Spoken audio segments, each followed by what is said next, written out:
Merci de nous rejoindre pour cette principale édition de la soirée. Au sommaire. Comme tous les samedis, la rédaction propose un coup de projecteur sur une localité. Ce soir à l'honneur, Pointe-Sarène sur la Petite Côte.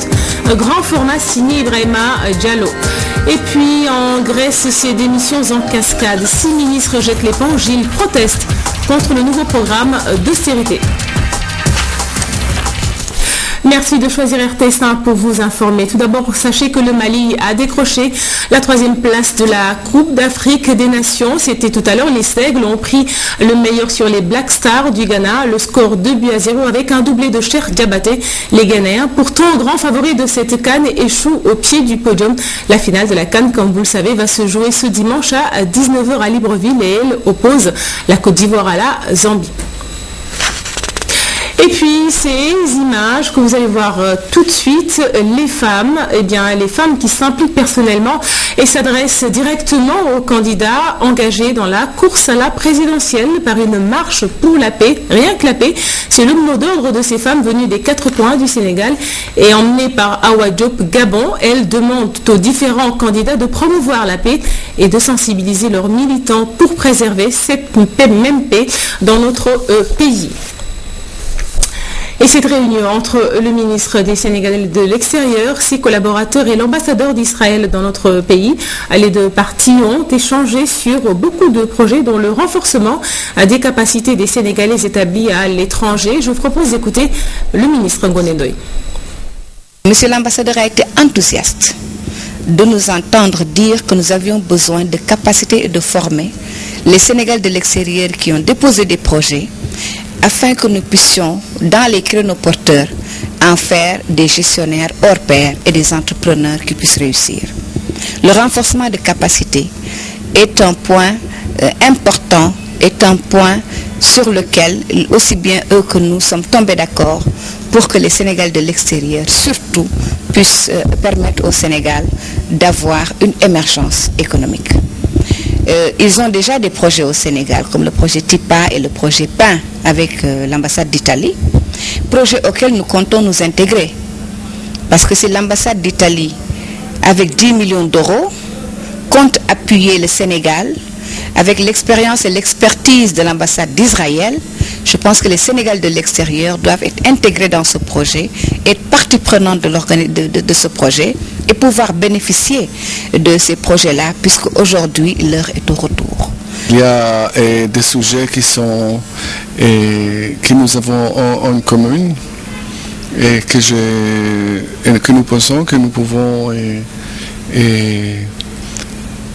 travailler sur le sujet de développement de la communauté et à la diaspora qui reviennent et tout ça, parce que nous, même Israël et le Sénégal, nous avons le même phénomène de communauté qui habitent à la diaspora.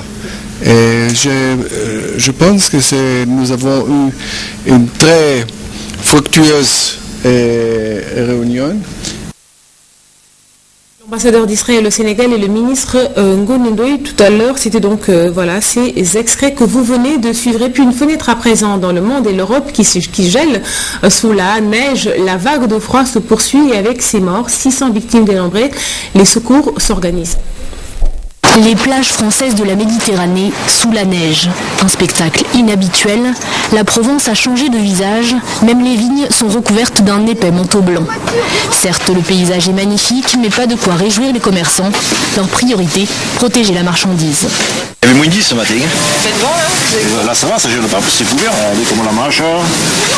Le mesclé est là-dessous. À Rome, certains s'en donnent à cœur joie. La neige est tombée fortement pour la 2e fois cette semaine. Mais pas question pour la capitale italienne de revivre le chaos de la semaine dernière. Il a fallu anticiper. Fermeture des écoles, circulation interdite aux scooters et distribution de pelles. Tout le monde a mis la main à la pâte. En Serbie, la neige et le vent réunis ont fait baisser les températures jusqu'à moins 20 degrés. Ce samedi, de nouvelles personnes sont mortes de froid. En tout, dans les Balkans, ils sont une quarantaine à avoir perdu la vie cette semaine à cause des intempéries. La Roumanie, elle, a dû réagir. Des opérations d'urgence sont menées pour désenneiger les maisons et apporter du ravitaillement aux habitants isolés. Nous essayons de dégager l'accès des fermes, des fontaines et des routes principales pour que les villageois puissent s'approvisionner dans les magasins. Des milliers de Roumains sont toujours bloqués par la neige alors que des nouvelles précipitations sont prévues à partir de dimanche. Au chapitre économique, la Grèce et ce nouveau programme d'austérité, conséquence, la rue gronde et dénonce ce plan de rigueur. 6 ministres ont déjà quitté le gouvernement en guise de protestation. Sur l'Acropole, 2 banderoles des militants communistes, avec un message « Non à la dictature du monopole de l'UE ». Une manière pour eux de dénoncer le chantage de l'Europe à l'heure où la Grèce doit adopter un nouveau programme d'austérité. Le gouvernement l'a approuvé à l'unanimité ce vendredi. Dimanche, ce sera au tour du Parlement de se prononcer. Le Premier ministre a prévenu, ceux qui ne valident pas ce plan devront démissionner. C'est un moment historique pour le pays.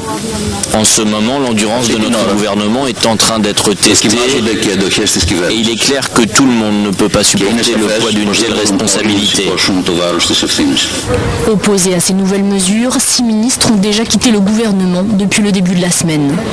En séance à l'Assemblée, l'ancien Premier ministre grec a joué la carte de la responsabilité. Sans ce vote du Parlement, la Grèce ne pourrait pas recevoir l'aide de 130 milliards d'euros.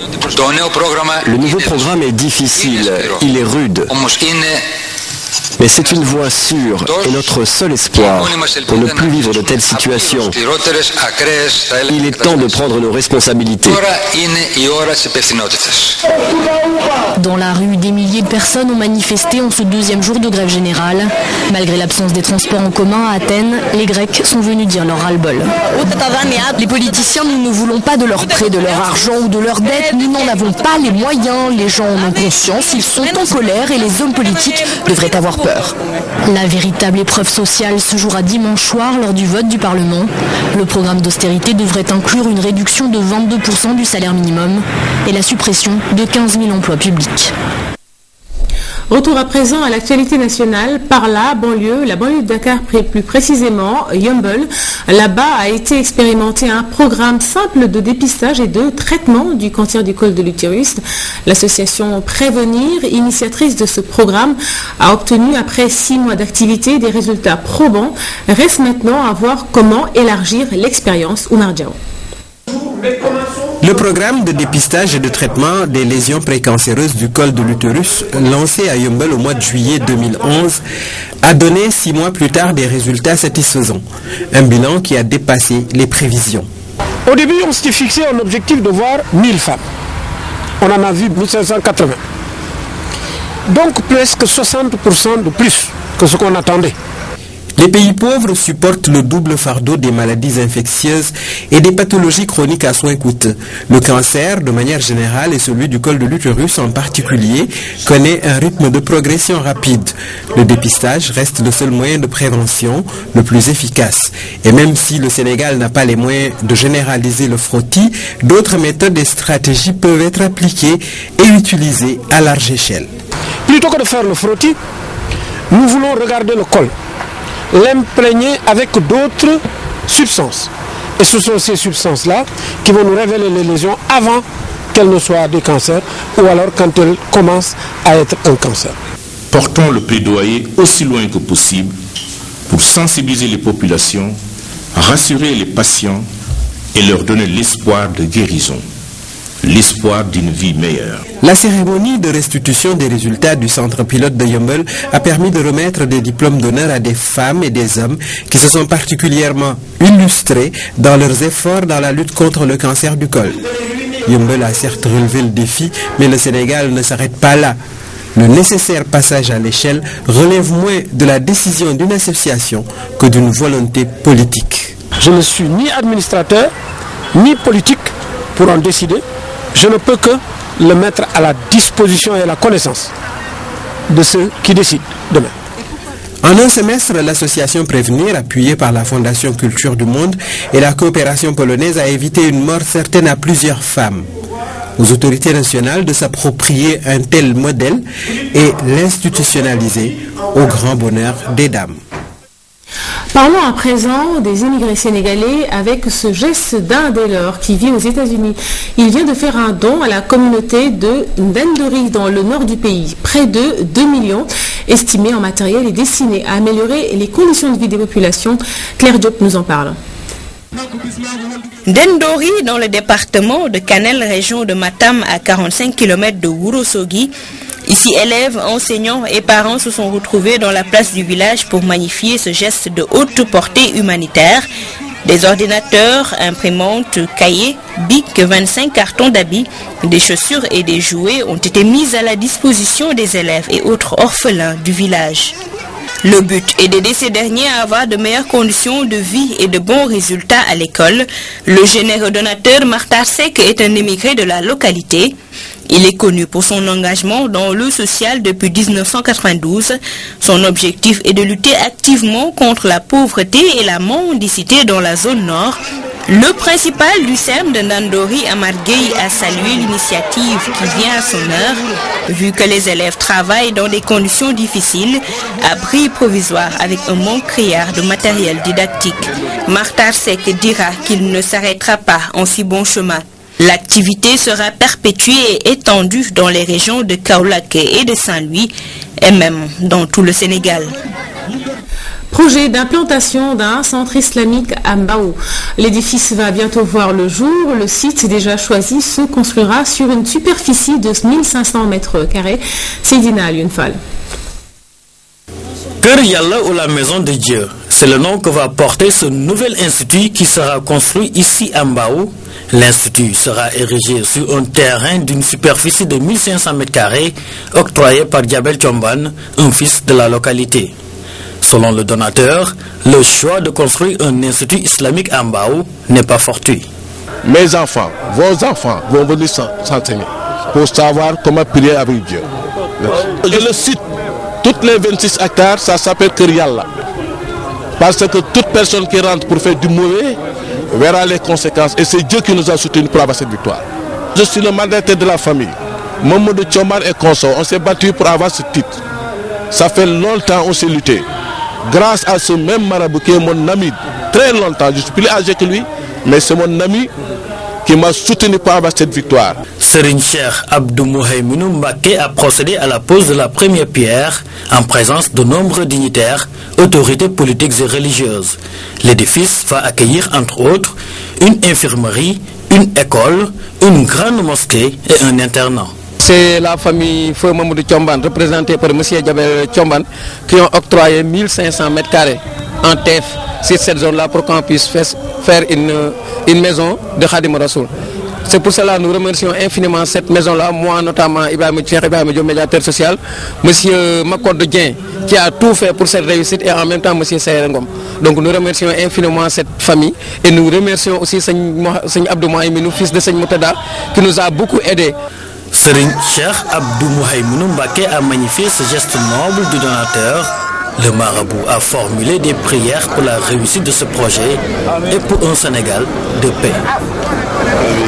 À présent, abordons la dernière ligne droite de cette édition avec ce grand format, le grand format de ce samedi qui s'intéresse à une localité paisible, Pointe-Sarène, une bourgade de 6000 âmes où la pêche est l'activité principale. Située sur la petite côte, Pointe-Sarène sera bientôt érigée en station balnéaire. Du coup, cela favorisera le développement du tourisme dans la zone grand format sous la forme de cartes postales signée Ibrahima Diallo.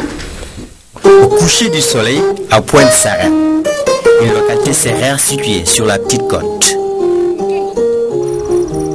Pour ce jeune berger, c'est le moment idéal pour extraire le lait pour la consommation familiale.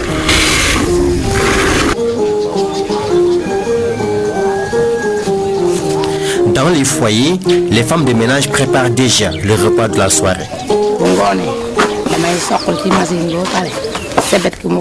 Je plie le mie le soir, le lendemain je l'amène au moulin avant de le préparer. Entre ces femmes de Korkoli situées à la périphérie de cette bourgade et le couscous, c'est une vieille histoire. En atteste cette représentation sur scène qu'elle nous livre sur la place publique.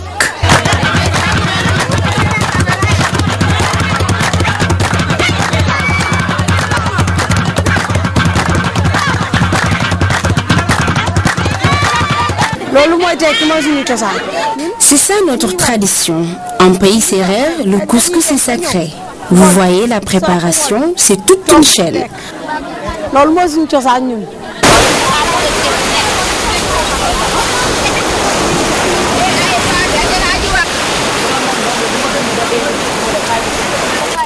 Adossée à la mer, Pointe-Sarène regorge beaucoup de potentialités.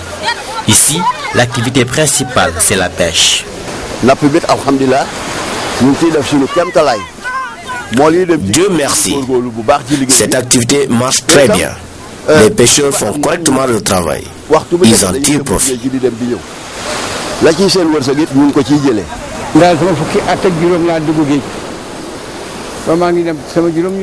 J'avais 15 ans quand je commençais cette activité. Actuellement, j'ai plus de 70 ans. J'ai pris ma retraite et la relève est assurée par mes enfants et mes petits-enfants. Je remercie le bon Dieu.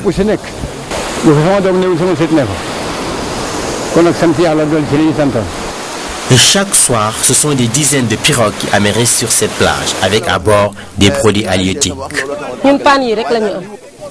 Nous passons le clair de notre temps sur cette plage. Notre activité consiste à préparer ces produits de mer avant leur acheminement dans les grands centres urbains, tels que Mbour ou Bargny. Le charme de Pointe-Sarène, c'est la beauté de son site. Sous peu, cette localité paisible de 6000 âmes sera érigée en station balnéaire, donc attractive aux touristes. Il y a un grand projet initié par la SAPCO qui verra le jour sous peu de temps et qui fera également de Pointe-Sarène une autre zone très attractive au plan touristique, mais également effectivement qui va permettre l'implantation de beaucoup de sites hôteliers. Je crois que c'est ce qui fera l'avenir de cette zone. Pointe-Sarène était pendant longtemps repliée sur elle-même. Mais aujourd'hui, sa réputation dépasse ses frontières. Et car l'avion de commandement du chef de l'État porte son nom.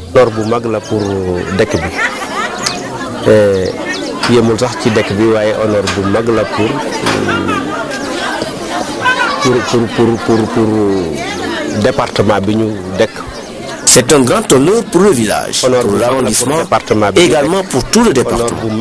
Nous sommes très contents de voir l'avion du président porter le nom de Pointe-Sarène. D'ailleurs, nous lui avons même envoyé une lettre pour lui témoigner de notre reconnaissance. Et par la même occasion, lui demander de venir ici à Pointe-Sarène baptiser l'avion. Une demande qu'il a acceptée. Nous attendons cet événement avec impatience. Un levier sur lequel les autorités administratives et locales comptent s'appuyer pour vendre la destination Pointe-Sarène. Ibrahima Diallo qui était sur la terre de ses propriétaires et qui l'ont certainement affranchi pour nous avoir présenté cette si belle carte postale. Merci à lui, merci à toute l'équipe qui m'a aidé à préparer et vous présenter cette édition. Merci à vous de nous avoir suivis. Tout à l'heure, retrouvez Maïmouna Ndir pour le journal de la campagne. Quant à moi, je vous retrouve demain si vous le voulez bien et vous souhaite de passer une excellente soirée en compagnie de nos programmes. Au revoir.